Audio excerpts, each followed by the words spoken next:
Hey guys, sorry I missed you today. Let's go through everything from class today to make sure you don't miss a thing.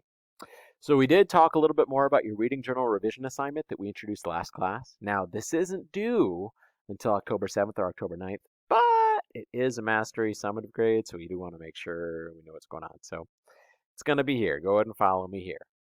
Go to Schoology and go ahead and click on our blue reading journal folder. Once you're here, scroll down and take a look at our reading journal revision major summative assignment. This is essentially what we're looking at, right? It's not due until the 7th or the 9th, depending A day, B day. All you need to do is go back and reread all of your reading journals you've done so far. And remember, you should have at least two, reading journal A and reading journal B. If you don't have at least two, you might need to stop and write at least two.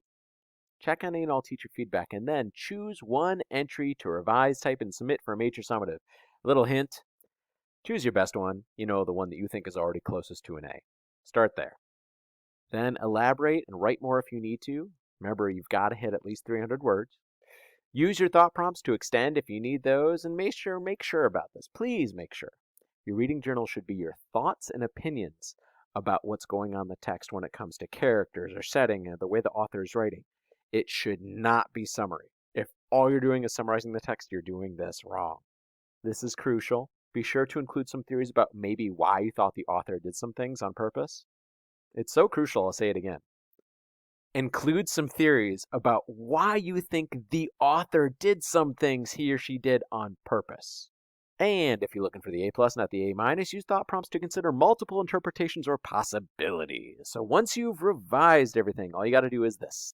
Type it into a Google Doc, name your Google Doc, Reading Journal Revision number 1, highlight any of your thought prompts you've done in one color, highlight any of your evidence that you've done in another color, and make sure you attach it to the assignment using.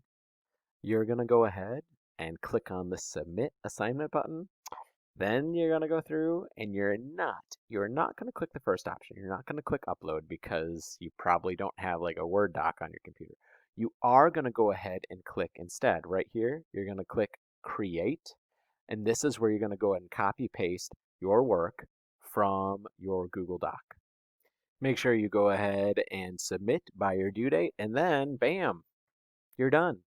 We'll go through this more a little bit later though. Right now, on to our next thing. Let's talk about formulating number 1, the progression it's going to look like, because we start with our writing long, and then after we do our writing long, we move on to our boxes and bullets. That's our pre-writing to help us organize what we're going to say in the order in which we want to say it. After we do that, once we know what we want to say in the order in which we want to say it, we're going to draft our work. We're going to draft our 2 paragraphs, and then we're going to make sure that we revise and edit, and we've got a final. So we have already done the writing long. That should be done. Now we're moving on to the boxes and bullets. So let's go. How to use boxes and bullets? Well, one thing that you need to know is that writers always plan before they're writing. One way to do that in literary analysis is to write long to explore your ideas, and you've already done that. Hooray! The second way is to go ahead and use boxes and bullets, which is a pre-writing graphic organizer to kind of figure out and format your claims and your evidence. And so for format number 1, you're going to follow these steps. Step 1 is to actually review your writing longs. So go ahead and reread writing long number 1 and writing long number 2. These ones. Actually do it. Go through and read your entries so you can remember what you actually wrote about. Next is time to go ahead and consider the writing you've already done, and then pick a theme, one theme that you're going to write about in format number 1. And yes, format number 1 is only about the development of one theme in your story. So ask yourself, be sure to ask yourself this: which theme was easiest for me to write about in a writing long? Or which theme did I find the most evidence to support in a writing long? Or which theme do I think I could write more about if I needed to? I'm not kidding. Pause the video and think about that for a minute. These questions. Great. Moving on. It's time to figure out your path. So your first path could be to do the academic route. In the academic route, you're going to write 2 paragraphs about the same theme. The first paragraph is going to be about how that theme comes through in one moment, and your second paragraph is going to be about how that theme comes through in a second moment. If you're going to go ahead and do the honors work is going to write 2 paragraphs about the development of a single theme. In your first paragraph is going to be about that theme coming through in a symbol. Your second paragraph is going to be about that single theme coming through in a moment. Last but not least, if you're doing the above and beyond, you're doing 2 paragraphs about the development of the theme in one symbol in your book. One paragraph will be about that theme and a symbol in your book. And the second paragraph will be about that theme coming through in a moment in your book. So now I want you to actually tell yourself what you're doing. Really, I want you to talk to yourself like this. If you're doing the academic route, you're saying, I'm writing 2 paragraphs about the theme of in 2 different moments in Thank You Ma'am. If you're doing the honors route, you're saying, I'm writing 2 paragraphs about just one theme of in Thank You Ma'am. One paragraph will connect the theme to a symbol, and the other paragraph will connect the theme to a moment. If you're doing the above and beyond, you're going to say this out loud to yourself. You're going to say, I'm writing 2 paragraphs about just one theme of in the book I'm reading. One paragraph will connect the theme to a symbol, and another paragraph will connect the theme to a moment. Now, pause the video and say it to yourself. Got it? Good. Next thing, off we go. Now we have to go ahead and find your moments and your symbols, right? So now that you know what your theme is going to be, look for your moments and your symbols. So you just go back to your writing longs for ideas, right? If you have good ideas about moments or symbols, steal them. Hey, steal them, really. That's why we did the writing longs, right? Reread your story for moments and symbols if you can't find enough. So to do that, remember you've got a pen or pencil in your hand, and if you go ahead and come across and find a moment that connects to your theme, make sure that you annotate. Why does this moment connect to your theme? And actually go ahead and annotate. How does this moment connect to my theme? If you're going through and you found a symbol you think connects to your theme, again, annotate. Annotate what that symbol could possibly represent, and also annotate how does that symbol possibly support my theme. Now we have to take that thinking and transfer it to our boxes and bullets, right? So if the story that you're using is Thank You Ma'am or the book you're reading, the theme that you're writing about is whatever it is that theme that you chose. The development or the strategies I'm using to analyze that development of theme could be, and this is where academic, your strategies are moments.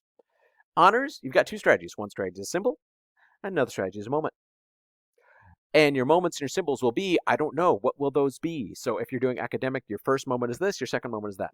If you're doing the honors, your symbol is this, and your moment is that. You need to figure out what those are.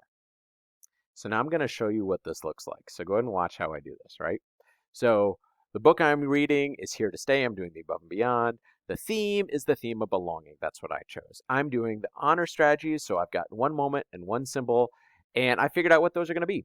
My symbol is going to be the basketball, and my moment is going to be the moment with the yearbook photo. So what does that transfer to? Well, this is what my boxes and bullets looks like, and this is what you're going to open up in a minute.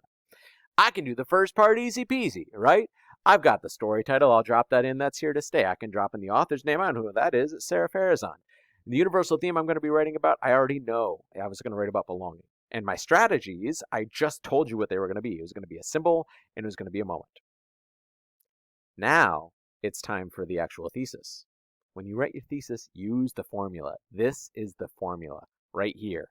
In green, the story, comma, the author, yellow, develops the universal theme, blue, through the use of strategy 1 and or strategy 2 in pink. If we were going to take a look at some examples of what that looks like, we could look at this one, an academic example. So you're only doing key moments. So you could say, in idolatry, that's your story title. Sherman Alexie, there's your author, develops the theme of deception. There's the theme we're going for, through the use of 2 key moments, because academic is just writing about moments. Here's an honors example. You could say with the same thing. In idolatry, there's your story. Sherman Alexie, there's your author, develops the theme of, there's your theme deception, through the use of, and there's your 2 strategies. A key moment and symbolism. So now let's just go ahead and plug it in, right? This is where we left off. So if I use the same strategy, I can do this. I can say, in Here to Stay, green title of my book, Sarah Farazan, yellow author, develops the theme of belonging, my blue theme, through the use of, I'm doing honors. So I'm saying a key moment and symbolism in pink. Great! Onward! If this is where we left off, I can start going through this. I can say, one way, who's the author's last name? Farazan, I got that, develops the theme of, all right, what was the theme? Right, I was doing belonging, and it was through the moment when, and I've got this, it was the moment when B. John was told he wouldn't be part of the yearbook with varsity. So I need some kind of evidence here, so I'm going to plug in an actual quote from my story that's right from this moment. It's got to be 1 or 2 sentences and no more than 1 or 2 sentences. Like, for real, your evidence shouldn't be more than 2 sentences. Here's my quote. I was just asking because we already took the team photo for the yearbook, but we can totally add a separate photo of you. And look, 1 box done. Next box! Another way Farazan, that's the author's last name, develops the theme is through, what was my second strategy? My second strategy was going to be a symbol, and I'm going to use the symbol of the basketball. So I need evidence. So I need a quote or something from the text that's going to help me support this. So I found the quote that says, whenever I have the ball, everything melts away. The email, the taunts, everything. With the ball in my hands, I'm in control. And at this point, I'm done. My boxes and bullets is finished. Let's make sure you know where to find everything before we leave. In Schoology, go down to our green formal writing number 1 folder. Go ahead and click on Boxes and Bullets for formal writing number 1. Remember, you're going to need to click on My Document to see your document, and when you do, you should see your Google document that looks like this. So, here's your check, right? Finish and submit your boxes and bullets in Schoology, and then check, did you complete at least 2 reading journals? Journal A and Journal B. If you already did, great, you could write another one if you wanted to. If you didn't, you should probably do another one so you have a choice for that reading journal revision assignment coming up. And make sure you've already submitted your theme assessment, your writing along, and that's it. Good luck, guys. I'm here if you need me. You got this.